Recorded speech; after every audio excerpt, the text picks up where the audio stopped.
and welcome to the 4th Philippine-U.S.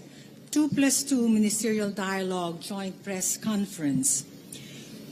We will first hear from Secretary for Foreign Affairs Enrique Manalo, and then Secretary of Defense Gilbert Teodoro Jr., after which we will request Secretary of State Antony Blinken and then Secretary of Defense Lloyd III to deliver their remarks, after which we will have the Q&A. Secretary Manalo, please. Good afternoon, ladies and gentlemen. I wish to begin by thanking Secretary Teodoro for hosting the 4th Philippine-U.S. 2+2 Ministerial Dialogue here in Camp Aguinaldo. And we're very pleased to welcome Secretary Blinken and Secretary Austin back to Manila. The alliance of our two countries is historic, shaped by our adherence to democracy, social justice, and the rule of law. For over 7 decades, we have demonstrated its dynamism as we jointly respond to common challenges. Our cooperation has contributed to the preservation of peace and security and brought about opportunities for our mutual growth and prosperity. The Philippines values the United States' ironclad commitment to the alliance and remains steadfast to the positive trajectory of our bilateral relations over a range of initiatives. From the launch of the Luzon Economic Corridor and the conduct of Balikatan exercises both in April 2024, our alliance is robust, multifaceted, and serves the greater regional interests. These are just two of the significant headways we have accomplished in the last 24 months that deliver on our alliance commitments in the broadest sense. And there's more work to be done, and we will continue to forge ahead. Our meeting today provided us an opportunity to assess progress on our bilateral cooperation since the last 2+2 dialogue in Washington, D.C.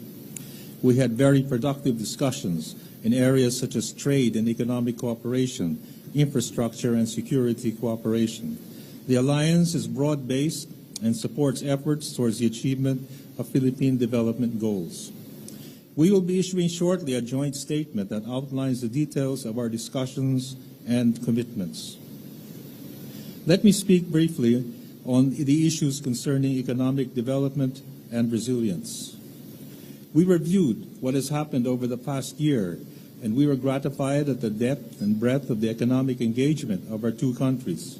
From the first ever preferential trade and investment mission led by Commerce Secretary Gine Ramundo to the co-hosting of the Indo-Pacific Business Forum here in Manila, and to the series of dialogues dealing with aviation, science and technology, energy, space, and cybersecurity, we have done much and accomplished much equally in charting a path towards our objectives of stable, sustainable, and secure economic growth. We are committed to following through on the ongoing cooperation with the Millennium Challenge Corporation and the Indo-Pacific Economic Framework and the Partnerships for Global Infrastructure and Investment. In this regard, we look towards identifying and implementing projects for investment in the Luzon Economic Corridor. Finally, on people-to-people ties, we laud the work of the Philippine Fulbright Commission and the USAID in the harnessing of educational cooperation and development assistance. We are also excited about the ongoing work with the Millennium Challenge Corporation on a threshold program. Let me end by emphasizing that the Philippines will continue to uphold and protect the rules-based international order in the midst of a regional landscape that is significantly under stress. In our discussions, I have conveyed the situation in the West Philippine Sea and the South China Sea, and that it remains a priority to our government. In line with our treaty obligations, we discussed recent developments and committed to continue our work together in upholding Philippine sovereignty, sovereign rights, and jurisdiction. I would like to thank again my partner, Secretary Teodoro of the DND, and our counterparts and friends, Secretaries Blinken and Austin, for the candid, constructive, and comprehensive discussions we had today on this historic, first ever Philippine-U.S. 2+2 Ministerial Dialogue in Manila. I truly believe our discussions, and more importantly, our firm commitment to Philippine-U.S. relations undeniably demonstrates that our alliance is ironclad. Thank you. Thank you, Secretary Manalo. Secretary. Good afternoon, ladies and gentlemen. It has indeed been an honor to welcome Secretaries Blinken and Austin, and Secretary Manalo to Camp Aguinaldo for today's 2+2.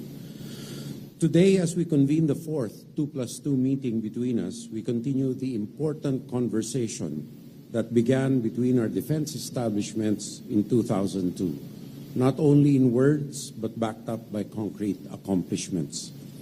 We thank the U.S. government for the continued assistance in building up our capabilities, which will provide a tremendous boost in order for us to establish a credible deterrent to unlawful foreign aggression.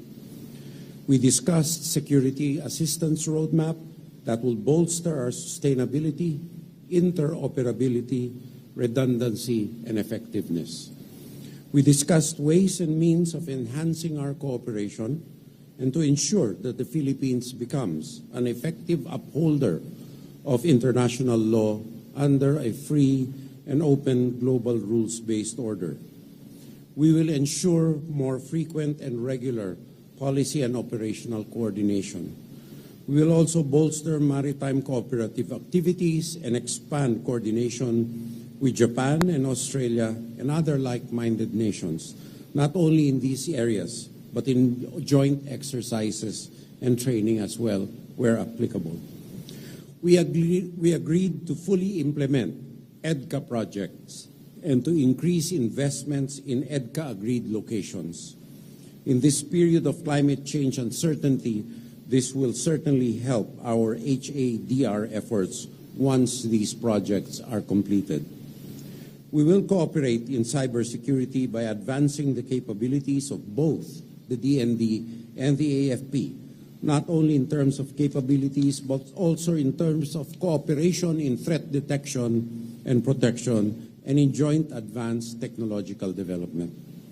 We are optimistic that with robust cooperation in 4 dimensions, land, sea, air, and cyber, extensive interoperability both bilaterally and with like-minded nations, the U.S.-Philippine alliance will be a significant contributor to regional peace and stability under the regime of international law.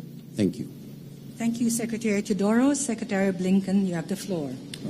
Thank you very much, and it's very, very good to be back in Manila. This is my 3rd visit here as Secretary, my 18th trip to the Indo-Pacific over the last 3.5 years. But let me begin by first expressing condolences to all of those killed, harmed, displaced by the recent typhoon and flooding. I'm able to announce today an additional $1 million in assistance to help bring food, emergency shelter, logistics, and other aid to all of those who've been affected. I'm grateful to our colleagues, our friends, Secretaries Manalo and Teodoro, not only for hosting us, but for the very good, very productive sessions that we had throughout the course of today. It's very good to be here with my friend and partner, Secretary Austin. We were just together in Japan for a 2+2. This is a reflection of President Biden's transformative leadership in the Indo-Pacific.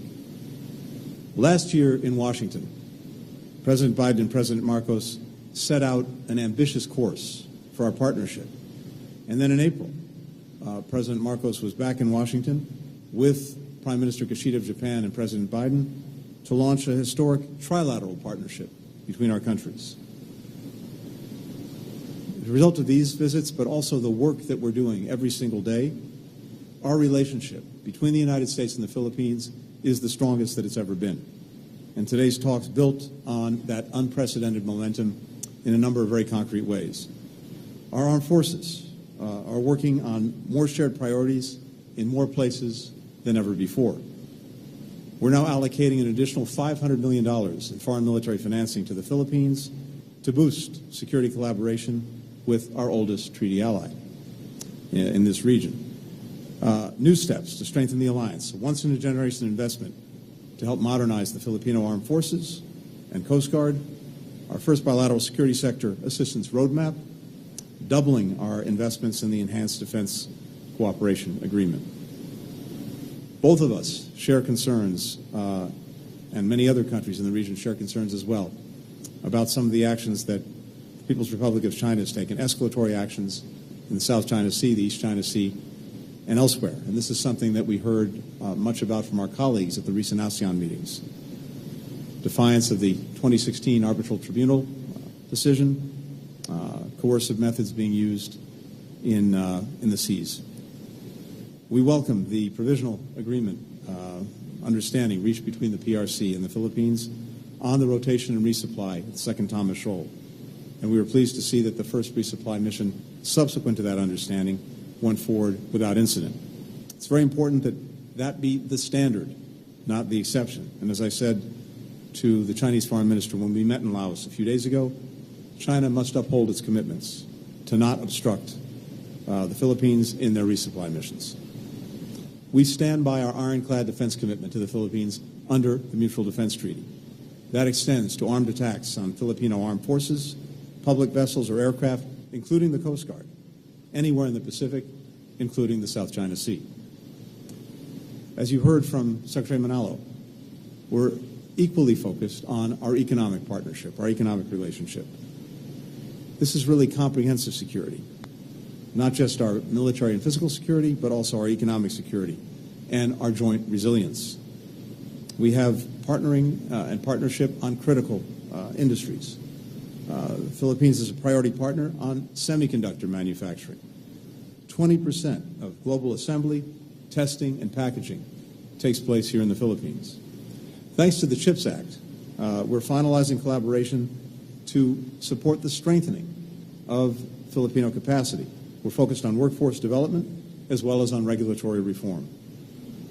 We're also investing in high-quality, high-impact infrastructure via the Luzon Economic Corridor, connecting key economic hubs, Subic Bay, Clark, Manila, Batangas, and doing this through investments in rail, in port modernization, in clean energy, in semiconductor supply chains, in agribusiness. As we lower logistics costs, as we strengthen supply chains for critical industries, that will continue to drive investment and growth and will be a benefit to all of us. And this is supported by coordinated action, including coordinated action between the United States and Japan. All of this part of the historic trilateral cooperation that our presidents inaugurated just a few months ago. Finally, we're advancing energy security and the clean energy transition. This month, our bilateral civil nuclear cooperation agreement entered into force, and we talked today about next steps, including helping to develop a safe, secure, and modern civil nuclear sector.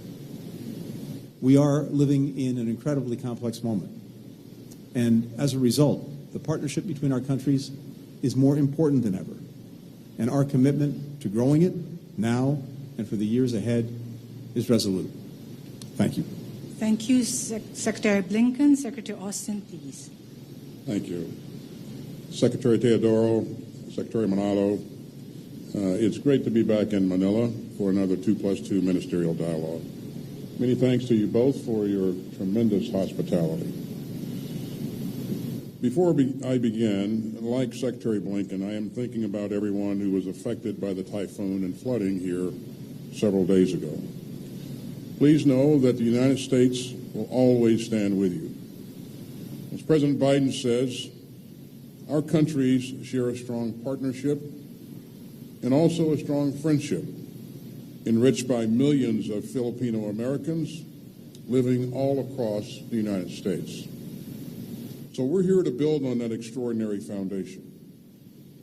We're working to advance our shared vision of a free and open Indo-Pacific. And together, we're taking bold steps to strengthen our alliance. Today, as you heard, Secretary Blinken and I announced that we are poised to deliver a once-in-a-generation investment to help modernize the armed forces of the Philippines and the Philippine Coast Guard. We're working with the U.S. Congress to allocate $500 million in foreign military financing to the Philippines. Now, this level of funding is unprecedented, and it sends a clear message of support for the Philippines from the Biden-Harris administration, the U.S. Congress, and the American people. Today, we also concluded the first ever bilateral security sector assistance roadmap. Now, that roadmap will ensure that our mutual investments go toward the most important capabilities. We also reaffirmed the Department of Defense that the Department of Defense intends to more than double our investments at enhanced defense cooperation agreement locations across the Philippines. President Biden's budget request this year includes more than $128 million to fund important EDCA infrastructure projects. And U.S. government investment in these locations extends beyond the Department of Defense. For example, USAID plans to pre-position disaster relief supplies at an EDCA location later this year. That will allow the department to work alongside our Philippine allies to rapidly provide humanitarian assistance in times of need. Now, during our meeting, we also reaffirmed that the Mutual Defense Treaty remains the bedrock of our alliance. And let me be clear. The Mutual Defense Treaty applies to armed attacks on either of our armed forces, aircraft, or public vessels anywhere in the South China Sea. Together, we also discussed how to make our alliance even more secure through technology and security and cyber cooperation. We reiterated our shared intent to conclude a general security of military information agreement by the end of the year. Now, that's crucial to our shared cybersecurity goals. And finally, we underscored the importance of working even more closely with like-minded allies and partners, including Australia and Japan. This is part of what I've described as the new convergence in the Indo-Pacific. And we can see that new convergence right here. The United States, the Philippines, and our other allies and partners are operating together more closely and capably than ever. And we're working together to ensure a free and open region. So it's been a great day for our alliance here in Manila. And Jibo, Enrique, Tony, thanks for your vision and your leadership. And I am confident that our two proud democracies will continue to deepen our alliance. So with that, we look forward to your questions. Thank you, Secretary Austin. Thank you, Secretaries. We will now proceed to the question and answer portion. We will entertain 4 questions, 1 each directed to each Secretary. May I call Liz Frieden of Fox News for her question directed to Secretary Austin. Liz? Yes. Thank you. Secretary Austin, having just spoken with Israeli Defense Minister Gallant yesterday, do you believe an Israeli operation in Lebanon is imminent? And can Israel fight both Hamas and Lebanese Hezbollah at the same time and win? For Secretary Blinken, the U.S. is investing an unprecedented amount of money and resources to the Philippines. Why now, and why is the Philippines relevant to a potential invasion of Taiwan? For Secretary Manalo, following your meeting with China's Foreign Minister Wang, he warned that U.S. intermediate-range missile deployment could start an arms race with China. Do you think that you're starting an arms race? Liz, that's 3 questions. It's supposed to be more. 1 question for Secretary Austin. I That will have one more. deprive the others of their question. So please, we will leave it to that, and we will see which questions will be answered. Yeah. Yes, Secretary Austin, please. Liz, thanks for your question. I believe that you asked whether or not a fight was between Israel and Lebanon, or Israel and Lebanon Hezbollah, is inevitable, or imminent, excuse me. I don't believe that, while we've seen a lot of activity on Israel's northern border, we remain concerned about the potential of this escalating into a full-blown fight. And I don't believe that a fight is inevitable. I think that, we'd like to see things resolved in a diplomatic fashion. As to whether or not Israel can manage a war in Gaza and a fight in Lebanon at the same time, Israel will do what it needs to defend itself, and it's demonstrated that time and again. We've committed to helping Israel defend itself for whatever it takes.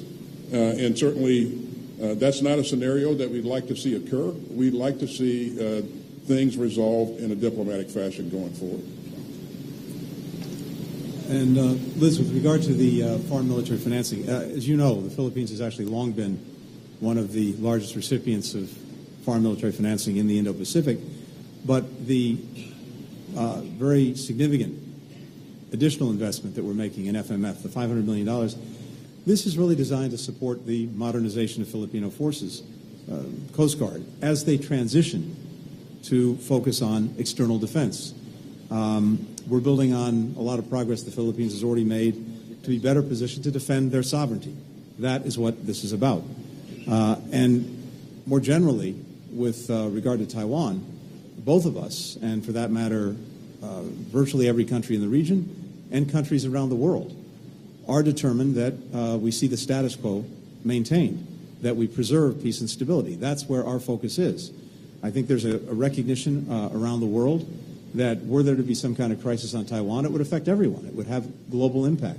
We have 50% of container traffic going through the Taiwan Straits every single day, 70% of the semiconductors manufactured on Taiwan. So there's a recognition around the world that were there to be a crisis there, everyone would be affected, which is exactly why all of us are focused on trying to make sure that peace and stability is preserved, that the status quo is maintained. And finally, I just say the alliance that we have with the Philippines, this long-standing alliance, there's a critical word that applies to it. It's a defensive alliance.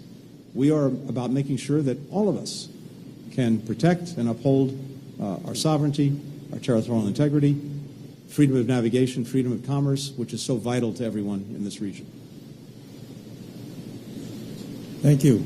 I wasn't able to hear the last part of your question, but I get the gist. Regarding the supposed reference of Foreign Minister Wang Yi to the missiles, all I can really say is that first, these missiles are meant for our own defensive capabilities, our own ability to improve our defensive deterrence, and they're not meant for any offensive purposes. So I really can't see, on that basis, how it would lead to an arms race. Okay. Thank you, Secretaries. The next question should be raised by Simon Lewis of Reuters. Simon, you have the floor. Thank you. If you don't mind, I would like to put some questions to some of the different officials rather than just Secretary Blinken. Secretary Austin, just to follow up a little bit on the question about Lebanon, the U.S. defended Israel when Iran fired missiles at it in April. Are you prepared to similarly defend Israel if a full-scale war breaks out with Hezbollah in the north? To Secretary Teodoro, excuse me, your country and China appear to have different interpretations of the Second Thomas Shoal resupply agreement. You say that no prior notification or inspections are required for the resupply. Can you share details of what the agreement says, and do you intend to press ahead with resupply missions on that basis, even if China doesn't agree with your interpretation? Thanks, Simon. You mentioned the actions that we took along with other allies in the region to help defend Israel in April. And I have to take this opportunity to applaud the tremendous work that we saw from our troops and also our allies that came together in a very short period of time and did absolutely magnificent work, in my opinion. So your question is, if Israel is attacked, will we help to defend Israel? If Israel is attacked, yes, we will help Israel defend itself. We've been clear about that from the very beginning. But again, we don't want to see that happen. What we want to see happen is things resolved in a diplomatic fashion. Secretary Teodoro. On the gist of the talks made with China, I will defer to the Secretary of Foreign Affairs. However, suffice it to state that we will conduct regular and routine resupply missions in accordance with our duties under the Philippine Constitution and our responsibilities to our country. Thank you, Secretary Teodoro. Yes, we will, of course, continue our resupply missions. On the issue of notification, I think the more accurate term is exchange of information, which is exactly what we did with China, and both of us. And the fact that the supply was a relative success, I think, indicates that it's something that we are committed to pursue in succeeding supply missions, provided, of course, China also adheres to the understanding. Thank you, Secretaries. Can we now call on Nestor Corrales of the Philippine Daily Inquirer for his questions? This question is for Secretary Teodoro. Secretary, how will the 500 million in military funding, including the 128 million for EDCA investments from the U.S., help address Beijing's aggression in the South China Sea? And what will be the priorities under this funding? Well, the priorities will be laid down in the security sector assistance roadmap. Naturally, a lot of our inherent hardening capabilities are included, like cyber capabilities and the like. These and all the EDCA investments will serve to secure the Philippines' credible deterrent posture. Every peso or dollar spent on hardening Philippine capabilities to defend itself and to deter unlawful aggression will be a plus against any threat actor, whether it be China or anyone. So the EDCA investments are not only solely for defense purposes, but are also for civil defense purposes like humanitarian assistance and disaster response. They can be venues for joint cooperation and interoperability between the United States and the Philippines, and multilaterally with like-minded nations. And likewise, they will serve also as venues for economic development, like Secretary Austin has said, with the USAID. So these are not monodimensional, but multidimensional investments that will help the development of the country and help to deter unwanted and unlawful aggression by building a credible deterrent posture. Thank you, Secretary Teodoro. Last question, Joyce Rocamora from PNA. Good afternoon. The rest of the ministers may also wish to answer. What assurance has the U.S. given to the Philippines and the rest of Asia, including Japan and South Korea, that its strong security support would continue in case of a leadership change in the U.S. after the November elections? And in relation, the GSOMIA was also mentioned. Can you expound more on that?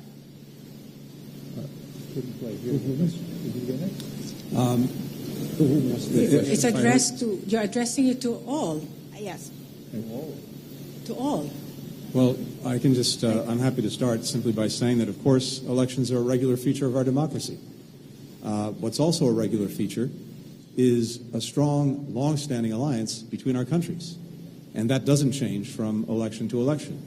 We have a mutual defense treaty that the United States is committed to. That commitment will endure, again, irrespective of administrations. And this has been a long and powerful story in our history. It will continue. I'll just tag on to that and say that, you know, we see and have seen and will continue to see bipartisan support for the Philippines in our country. And anytime that you see that level of bipartisan support in our government, you can bet that support will continue in good fashion. You know, I've said a number of times that we're more than allies, we're family. And I would also say that I cannot imagine a day when the United States of America and the Philippines are not the best of friends, the best of allies.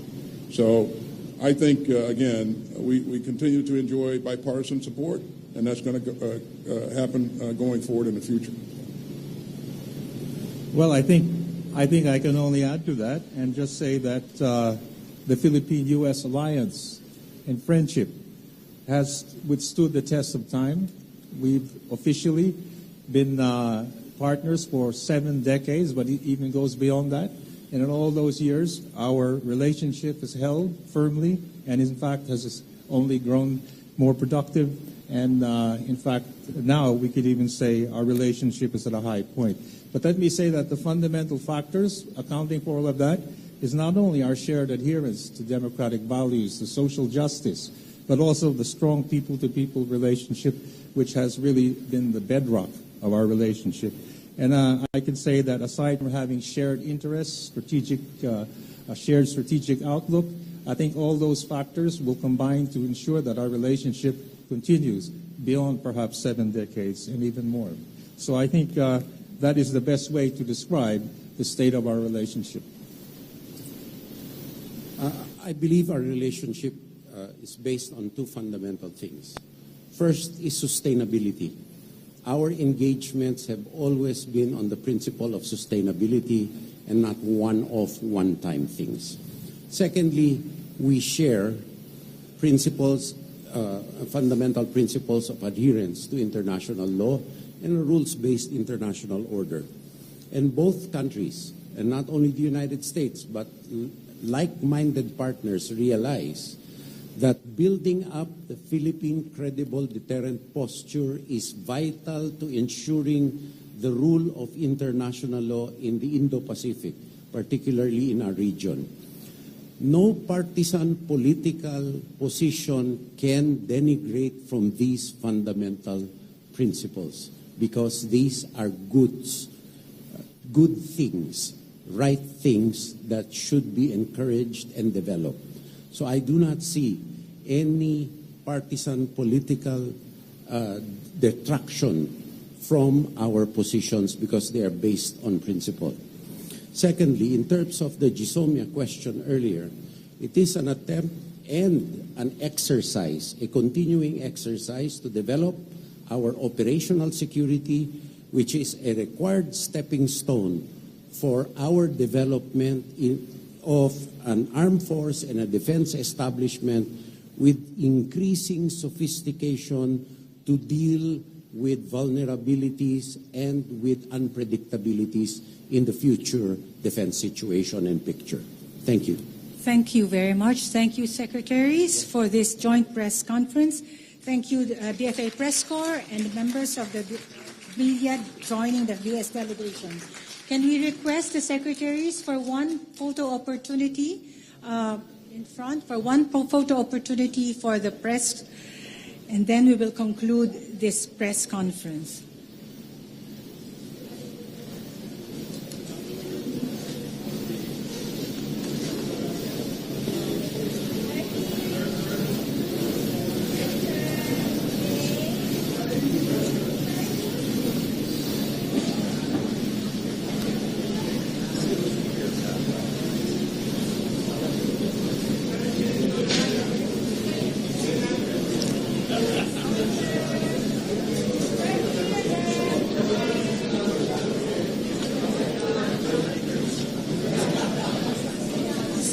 Thank you very much. That concludes our press conference. A pleasant afternoon to everyone.